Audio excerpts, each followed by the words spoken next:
Welcome to 30/60. ముందుగా headlines చూద్దాం. సమైక్య రాష్ట్రంలో తెలంగాణకు తీరని అన్యాయం, అనేక అవమానాలు భరించామన్న కేసీఆర్. కాంగ్రెస్ దుర్మార్గంగా ఏపీని విభజించింది, ఏకపక్ష నిర్ణయాల వల్లే కష్టాలన్న చంద్రబాబు. 2 ఏళ్లలోనే వెలుగు జిలుగులు, తెలంగాణలో విద్యుత్ కోతలు లేవన్న సీఎం కేసీఆర్. ఆంధ్రప్రదేశ్ 2 ఏళ్ల పసిపాప, శక్తి వంచన లేకుండా పనిచేద్దామన్న బాబు.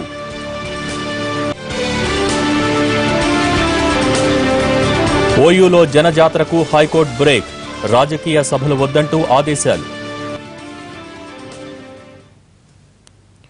తెలంగాణలో ఆవిర్భావ వేడుకలు, ఏపీలో నవ నిర్మాణ దీక్షలు, 2 రాష్ట్రాల్లోనూ 2 వేర్వేరు సందర్భాలు. తెలంగాణలోని 10 జిల్లాల్లో పండుగ వాతావరణం నెలకొంది. గల్లీ నుంచి ఢిల్లీ దాకా ధూమ్ధామ్ కార్యక్రమాలు హోరెత్తిపోయాయి. ఆవిర్భావ సంబురాలను ఇటు ప్రభుత్వం అటు ప్రజలు వేడుకగా జరుపుకున్నారు. ఇక ఏపీలోని అన్ని జిల్లాల్లోనూ నవ నిర్మాణ దీక్షలు చేపట్టారు.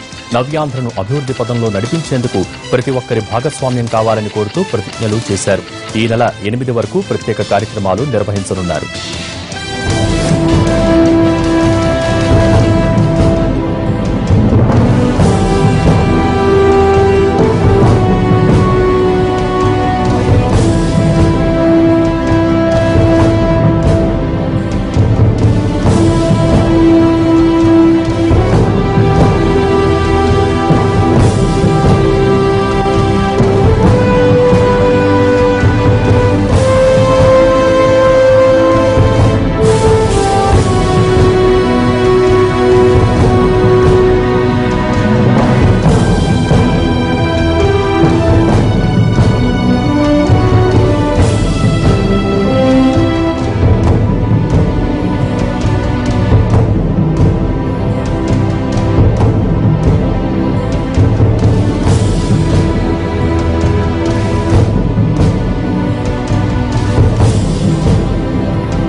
బెజవాడ బెంచ్ సర్కిల్లో నవ నిర్మాణ దీక్షను ప్రారంభించారు ఏపీ సీఎం చంద్రబాబు నాయుడు. రాష్ట్ర సర్వతోముఖాభివృద్ధిలో భాగస్వాములం అవుతామంటూ జనంతో ప్రతిజ్ఞ చేయించారాయన. నష్టాన్ని మన కష్టంతో పూరించడానికి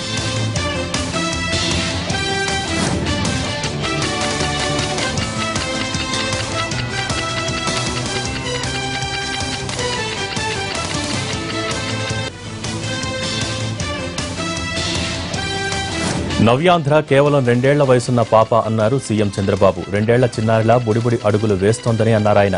ఏపీ అభివృద్ధికి తాను శక్తి వంచన లేకుండా చేస్తున్న కృషికి అందరూ సహకరిస్తున్నారని అన్నారు బాబు. పోటీగా పనిచేద్దామని అదే శ్రీరామరక్ష అన్నారు చంద్రబాబు. కష్టకాలంలో మీరు ఒక్కసారి చూస్తే ఆంధ్రప్రదేశ్ రాష్ట్రం 2 సంవత్సరాల పాప, కరెక్ట్గా 2 సంవత్సరాలైంది ఆవిర్భవించి. ఒక చిన్న పాప 2 సంవత్సరాల్లో ఏ విధంగా తప్పుడు అడుగులు వేస్తుందో, ఏ విధంగా అయితే నిలబడుకొని సరిగా కూడా చేయలేకపోతారో ఆ పరిస్థితిలో మనం ఉన్నాం. శక్తికి మించి శ్రమ చేస్తున్నాం, అందరూ సహకరిస్తున్నారు. ఆ సహకారమే ఈరోజు కనీసం మనుషులుగా నిలబడుకునే స్థాయికి వచ్చింది. ఈరోజు మనుషులుగా నిలబడుకున్నాం. ధీటుగా ముందుకు పోదాం, పోటీగా పనిచేద్దాం, కష్టపడి పనిచేద్దాం. రాబోయే రోజుల్లో మన కష్టమే మనకు శ్రీరామ రక్ష. రాష్ట్ర విభజన సమయంలో ఏపీకి అన్యాయంతో పాటు అవమానం జరిగిందని అన్నారు ముఖ్యమంత్రి చంద్రబాబు. కట్టుబట్టలతో మిగిలిన ఆంధ్రప్రదేశ్కి చివరికి అప్పులే మిగిలాయని ఆవేదన వ్యక్తం చేశారాయన.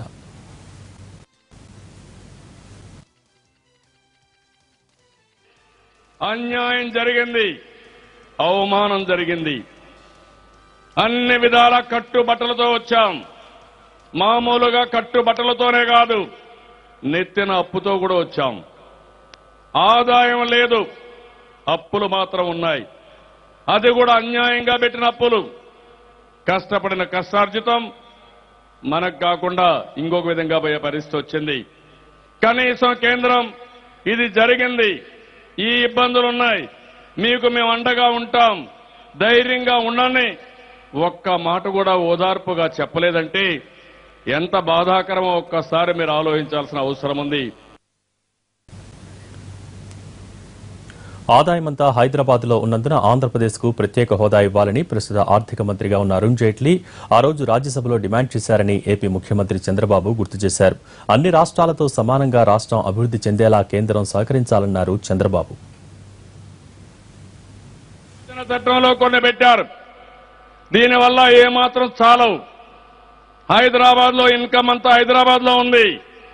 ఈనాటి ఫైనాన్స్ మినిస్టర్ గారే ఆ రోజు రాజ్యసభలో అడుగుతూ ఆదాయం హైదరాబాద్ లో ఉంది, ఆంధ్రప్రదేశ్ కి ఆదాయం లేదు, మీరు పెట్టిన దానివల్ల కూడా న్యాయం జరగదు, ప్రత్యేక హోదా ఇవ్వండి, అన్ని విధాలు ఆదుకోండి, ఆంధ్రప్రదేశ్ రాష్ట్రాన్ని కాపాడమని ఆ రోజు ఆయన కూడా పోరాడాడు. ఆ పరిస్థితిలో పెడతామని హామీ ఇచ్చారు, కానీ బిల్లులో పెట్టలేదు. మేము చేయని అన్యాయానికి మేము శిక్ష అనుభవిస్తున్నాం. ఆ రోజు మీరందరూ కలిసి కాంగ్రెస్ పార్టీతో విభజనకి దోహదం చేశారు. ఈ రోజు విభజన జరగకపోతే మన రాతలెట్టు చెప్పలేము. కానీ ఈ రోజు చేయాల్సింది అందరూ కలిసి అన్ని రాష్ట్రాలతో సమానంగా పైకొచ్చే వరకు మనకు న్యాయం చేయాల్సిన అవసరం ఉంది. కేంద్రం కూడా ముందుకు రావాలి. తెలంగాణలో ఆవిర్భావ సంబురాలు అంబరాన్నంటాయి. సీఎం కేసీఆర్ మొదట గన్ పార్కులోని అమరవీరుల స్థూపానికి నివాళులర్పించారు. అనంతరం లుంబిని పార్కులో అమరవీరుల మెమోరియల్ కు భూమి పూజ చేశారు. అక్కడి నుంచి సంజీవయ్య పార్కుకు వెళ్లిన సీఎం అతిపెద్ద జాతీయ జెండాను ఆవిష్కరించారు. తర్వాత పెరేడ్ గ్రౌండ్ లో గౌరవ వందనం స్వీకరించారు.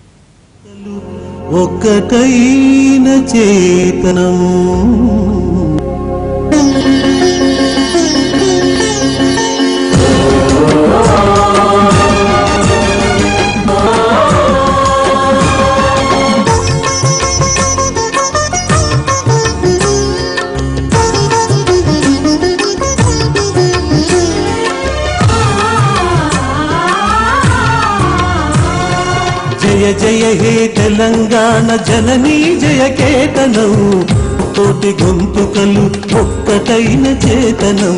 జయ జయ హే తెలంగాణ జననీ జయ కేతనం, ముకోటి గొంతుకలు ఒక్కటైన చేతనం.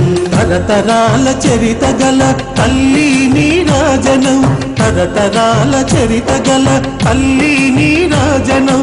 10 జిల్లల నీ పిల్లలు ప్రణమిల్లిన శుభతరుణం. జై తెలంగాణ జై తెలంగాణ. పిల్లల ఫీజులు పథకాలు. తెలంగాణ ప్రాజెక్టులకు ఏపీ మోకాలడ్డే ప్రయత్నం చేస్తోందని విమర్శించారు కేసీఆర్. ఉమ్మడి రాష్ట్రంలో తెలంగాణ ప్రాజెక్టులు వివాదాల్లో చిక్కుకునేలా డిజైన్ చేశారని ఆరోపించారు. అందుకే 1 కోటి ఎకరాలకు నీరు అందించేలా రీడిజైన్ చేసినట్టు చెప్పారు.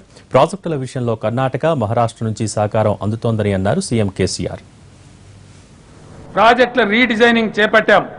తెలంగాణ భౌగోళిక స్థితిని క్షుణ్ణంగా అధ్యయనం చేసి నదీ మార్గాలను సంపూర్ణంగా ఆకలింపు చేసుకుని నీటి లభ్యత విషయంలో సంపూర్ణమైన అవగాహనకు వచ్చి కొన్ని నెలల పాటు స్వయంగా నేనే పూనుకుని శోధించి మదించి నిపుణులతో చర్చించి 1 కోటి ఎకరాలకు సాగునీరు అందే విధంగా ప్రాజెక్టుల రీడిజైన్ చేశాం.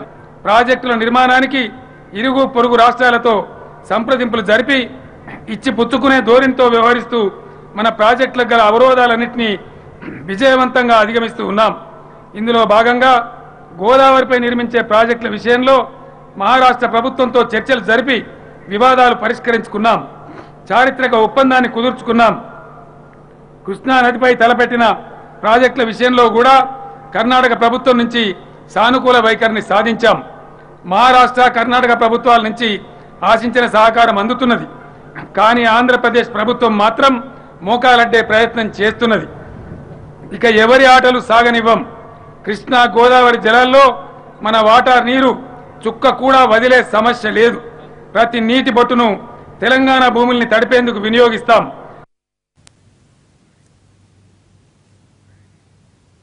కారు చీకట్లు తొలగిపోయి వెలుగు జిలుగుల తెలంగాణ ఆవిష్కృతమైందని అన్నారు సీఎం కేసీఆర్. రాష్ట్రంలో ఎక్కడా విద్యుత్ కోతలు లేవన్నారు. రాబోయే 3 ఏళ్లలో 24,000 మెగావాట్ల విద్యుదుత్పత్తి లక్ష్యంగా పెట్టుకున్నట్టు కేసీఆర్ తెలిపారు. వస్తే కరెంటు కష్టాలు తీరుతాయనే ప్రజల ఆశలు నేడు నెరవేరినాయి. కారు చీకట్లు తొలగిపోయి వెలుగు జిలుగుల తెలంగాణ ఆవిష్కృతమైంది. రాష్ట్రం ఏర్పడిన 5వ నెల నుంచే కోతలు లేని విద్యుత్ అందించుకోగలుగుతూ ఉన్నాం. కరెంటు కోతలకు కాలం చెల్లి జనరేటర్లు, ఇన్వర్టర్లు, కన్వర్టర్లు అవసరం లేని దశకు నేడు తెలంగాణ రాష్ట్రం చేరుకున్నది. విద్యుత్ ఉత్పత్తిని గణనీయంగా పెంచేందుకు కొత్త విద్యుత్ ప్లాంట్ల నిర్మాణం జరుగుతూ ఉన్నది. రాబోయే 3 ఏళ్లలో 24,000 మెగావాట్ల విద్యుత్ ఉత్పత్తి లక్ష్యంగా పెట్టుకున్నాం.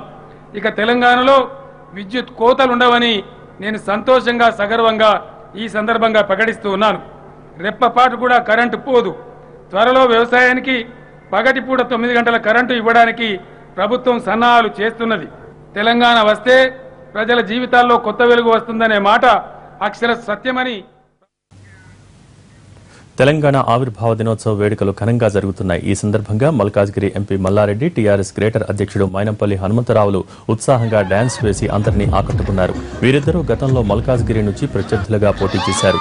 మల్లారెడ్డి నిన్ననే టీఆర్ఎస్ లో చేరారు.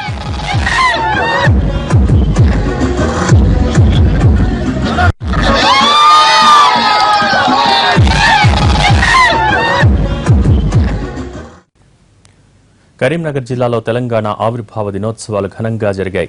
పట్టణంలోని పోలీస్ పెరేడ్ గ్రౌండ్లో జరిగిన వేడుకల్లో మంత్రి ఈటెల రాజేందర్ పాల్గొని జాతీయ జెండాను ఆవిష్కరించారు. జిల్లా అభివృద్ధికి అందరం పునరంకితం కావాలన్న ఈటెల తెలంగాణ ప్రభుత్వం అన్ని వర్గాల కోసం పాటుపడుతోందని అన్నారు. ఈ సందర్భంగా ఈటెల రాజేందర్ డాన్స్ చేశారు.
వైసీపీ నుంచి మరో వికెట్ పడింది. ప్రకాశం జిల్లా కందుకూరు ఎమ్మెల్యే పోతుల రామారావు టీడీపీ తీర్థం పుచ్చుకోనున్నారు. సాయంత్రం విజయవాడలో చంద్రబాబు సమక్షంలో ఆయన పార్టీలో చేరనున్నారు. ఇప్పటికే ప్రకాశం జిల్లా నుంచి 3 ఎమ్మెల్యేలు సైకిల్ ఎక్కేశారు.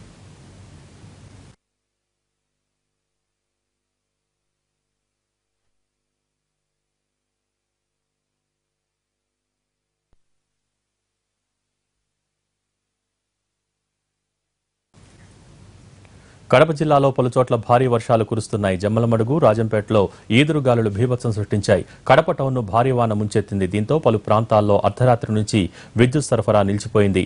రోడ్లు జలమయం అయ్యాయి. ఆర్టీసీ గ్యారేజీలోకి నీరు చేరింది. వర్షాల వల్ల కడప టౌన్లో వాతావరణం ఒక్కసారిగా చల్లబడింది.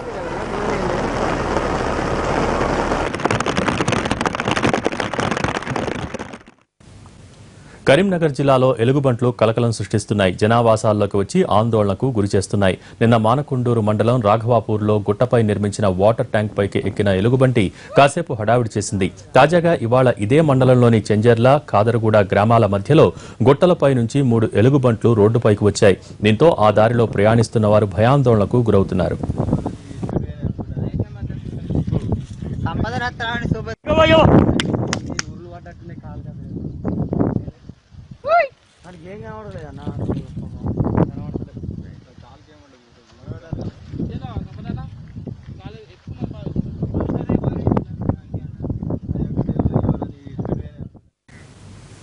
వరంగల్లో ఇంటి పర్మిషన్ కోసం 20,000 లంచం తీసుకుంటుండగా ఓ అధికారిని ఏసీబీ అధికారులు రెడ్ హ్యాండెడ్ గా పట్టుకున్నారు. కాజీపేట సర్కిల్ కార్యాలయంలో పనిచేస్తున్న town planning supervisor Ramanaiah Rajinikanth అనే వ్యక్తి వద్ద నుండి లంచం తీసుకుంటుండగా అధికారులు పట్టుకున్నారు.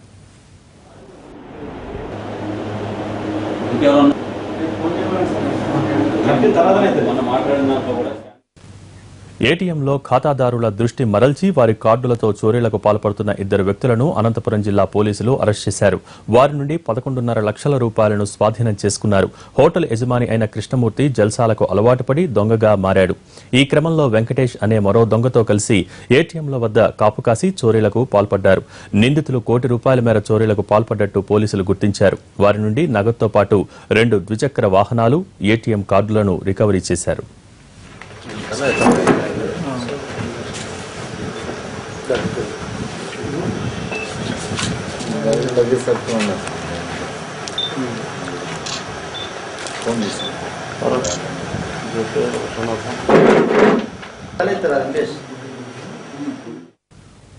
ఉత్తరప్రదేశ్లో జరిగిన మాక్ డ్రిల్లో అపశృతి చోటు చేసుకుంది. కాలేజీల్లో ప్రమాదం జరిగితే అక్కడి నుంచి ఎలా తప్పించుకోవాలి అనే దానిపై అవగాహన కోసం మాక్ డ్రిల్ ఏర్పాటు చేశారు. మురాదాబాద్లో ఓ కాలేజీలో మాక్ డ్రిల్ జరుగుతున్న సమయంలో ఓ టీచర్ కిందకు పడ్డారు. దీంతో ఆమెకు తీవ్ర గాయాలయ్యాయి. వెంటనే ఆమెను ఆసుపత్రికి తీసుకెళ్లారు.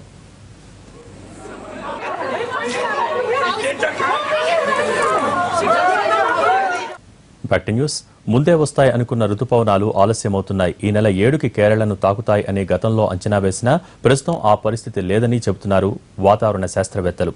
ఈ నెల 10 లేదా ఆ తర్వాత రుతుపవనాలు కేరళ తీరాన్ని తాకే అవకాశం ఉందని చెబుతున్నారు. హిందూ మహాసముద్రంలో ఉన్న ప్రతికూల పరిస్థితులే ఇందుకు కారణమంటున్నారు.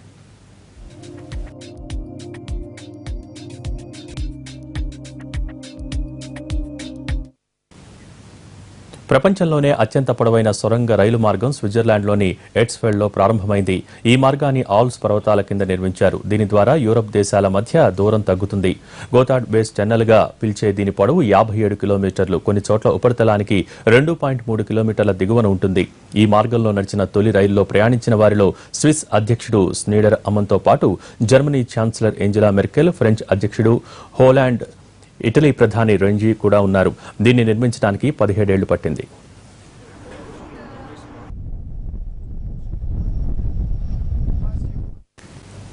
బీసీసీఐ రెండుగా చీలిపోయింది. రవిశాస్త్రిని సపోర్ట్ చేస్తూ కొందరు, రాహుల్ ద్రవిడ్కు మద్దతిస్తూ ఇంకొందరు ఎవరి వాదన వాళ్లు వినిపిస్తున్నారు. ఫైనల్ గా ఇండియన్కే కోచ్ పదవి దక్కడం ఖాయమైనా అది ద్రవిడ్కా, రవిశాస్త్రికా అన్నది తేలాల్సి ఉంది.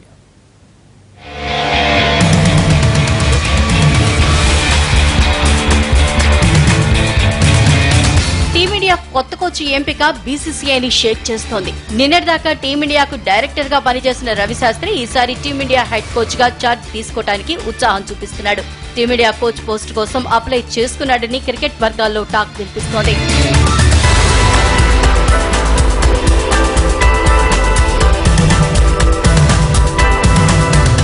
అయితే అదే సమయంలో రాహుల్ ద్రవిడ్ కు మద్దతుగా బీసీసీఐలోని మరో వర్గం తెరపైకొచ్చింది. ఇప్పుడు కొత్త కోచ్ ఎంపికలో బీసీసీఐ రెండుగా చీలిపోయింది. అటు రవిశాస్త్రికి, ఇటు రాహుల్ ద్రవిడ్ కు టీమిండియాలోని ప్లేయర్ల మద్దతుంది. అంతేకాదు బోర్డు సభ్యుల్లో కొందరు వాల్ వైపు, ఇంకొందరు మాజీ డైరెక్టర్ వైపు ఉన్నారు. దీంతో ఈ ప్రక్రియ తెలుగు టీవీ సీరియల్ గా సాగిపోయే అవకాశం ఉంది.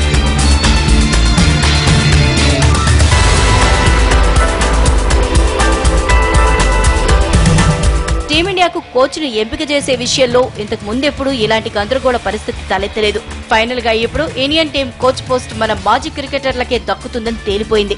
మొన్నటిదాకా ఈ రేసులో Daniel Vettori, Mike Hussey, Justin Langer లాంటి విదేశీ ప్లేయర్ల పేర్లు వినిపించినా బీసీసీఐ టీమిండియా మాజీ ప్లేయర్లకే కీలక బాధ్యతలు అప్పగించడం ఖాయంగా కనిపిస్తోంది.